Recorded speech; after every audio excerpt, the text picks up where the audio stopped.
जीशु को प्रिय नाम रे समस्त को मोर प्रेज द लॉर्ड। मु आशा करे आपण माने समस्त भल रहचंती। आसंत आम वाक्य आड़ को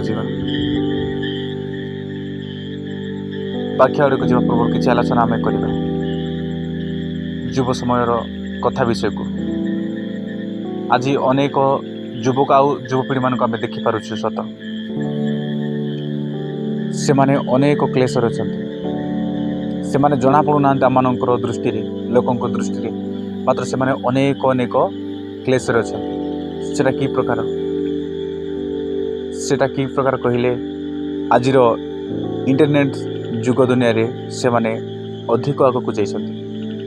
हाँ, इंटरनेट अनेक को ऊपर को मध्य उठाउछि आ तल को मध्य करुछि। इंटरनेट रहिबा आवश्यक अटे किंतु ताहार व्यवहारटा से माने जानी पारुना।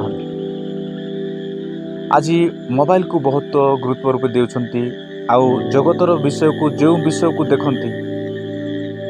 आज इंस्टा रे बहुत गुड़ाए रील्स, फेसबुक रे रील्स, स्टाटस रे रील्स ये सब बनाइबारे बहुत व्यतिव्यस्त अछन्ति। यह जे सेमानक पई गोटे एक क्लेशमय जीवन ईश्वर को दृष्टि आड़ को देखा गले प्रभु ये सब चाहती मात्र तांकर उद्देश्य चाहती।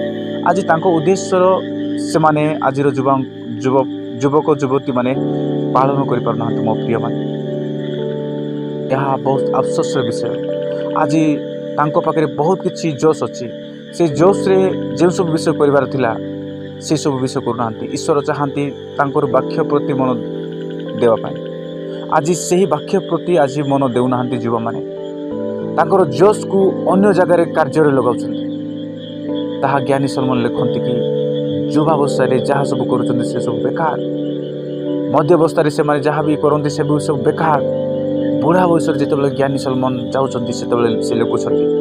आम देखिपुर उपदेश पुस्तक 12 पर्व 13 और 14 पद को आम अध्ययन कले आम जापर से लिखा जाए सार कथा यही सब शुणा जाइए। परमेश्वर को भय कर और ताहांकर आज्ञा सब पालन कर, कारण यह ही मनुष्यर पूर्ण कर्तव्य कर्म।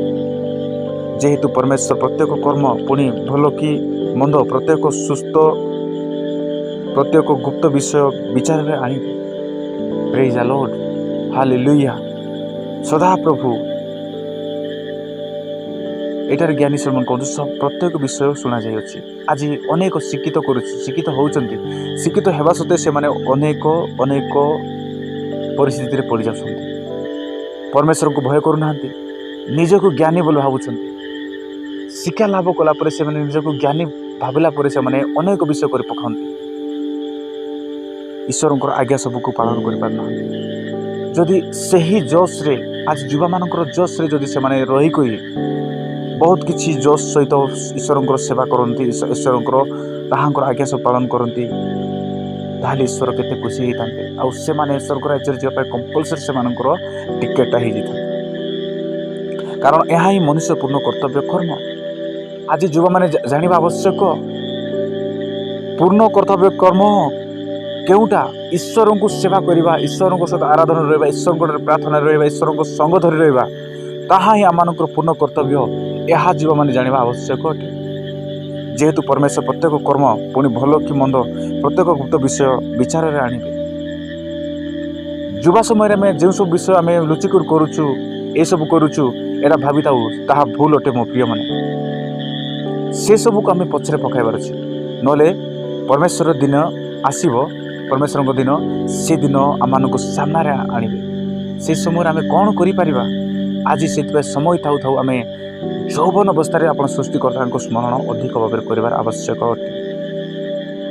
आहु ए जगत निमंते जहाँ संसार विषय को आम प्रेम न करिबा सेटा ही प्रथम जन 2 पर्व 15 पद लिखा जाए, संसार केवा से विषय सबको प्रेम न कर। कहीं जदि संसार को प्रेम करे पिता प्रेम ताहाटारे नाही। संसार रे केवा से विषय सबको प्रेम न कर। यह लिखिबार कारण होछि आज संसार रे आमे अनेक मैरेज पार्टी रे जाउछु, अनेक एंजॉय होछि, जागतिक एंजॉय। आज पार्क रे जाउछंती आज अनेक जगह बुलवा जाउछंती सेटारे जे कोनोसी जगह गले मध्य जे कोनोसी परिस्थिति हेले मध्य से माने संसार विषय को उपभोग करी सेटारे माति जाउछंती। प्रभु ए प्रकार चाहते नहीं आज आम टूरिस्ट जीवा मात्र प्रभुंकर उद्देश्य जीवा सेठी प्रभुंकर महिमा करवा महिमा कीर्तन करवा सेठी वाक्य आम शुणा आउ आसवा प्रभु आमठू गौरव पाइबे। आज गोटे मैरेज गोटे घर होची सेटारे अनाबना गीत न लगा कि ईश्वरंकर गीत अनेक अच्छी से सबू रे आम आराधना करी नाच गीत गान कर नाचवा ताहले प्रभु सेटारे कौन करेंगे गौरव पाइबे। आम से सब विषय कर मो प्रिय मैंने ताहले करिपारनु आज युवावस्था रे हमको समय देछंती प्रभु से समय को आम उत्तम रूपे आम जानिबा आवश्यक। कई जदि संसार को प्रेम करे एटार कहउछंती संसार को प्रेम करवा अर्थात आम नाना प्रकार टिकटक से ही इंस्टा रील्स जाक बनैबा नाना प्रकार नेट रे जाक माथिबा नाना प्रकार वीडियो देखिबा यह ही संसार प्रेम को बुझाए। आज अनेक कार्य रे लिप्त रोचु अनेक शिक्षा रे लिप्त रोचु किंतु ईश्वरंकर वाक्य पढ़ा आम मानक पाखरे से युवा मानक पाखरे कौन प्रकार कौन ना समय ना से से माने क्लेश रे आज पड़ी अच्छा। युवा समय कथा यही कि ईश्वरंको ठारे आमे रहीकि संसार विषय को प्रेम न करी पिता प्रेम को आम पाइबा को आम उपभोग कर आवश्यक अटे। मो प्रिय माने जदि आज आम संसार रे पड़ी अच्छु संसार विषय अनेक चिंतार अच्छु ताले से सबको हटाई देवा आम युवा समय हटाई देखी युवा समय कि प्रकार आम सदाप्रभुठारे महिमा करवा जेकोसी विषय को बनैबा ना कहीं परमेश्वर को उद्देश्य ही आम बनैबा आवश्यक। यही पठित वाक्य दे सदाप्रभु आम समस्त को आशीर्वाद करंतु। आमेन।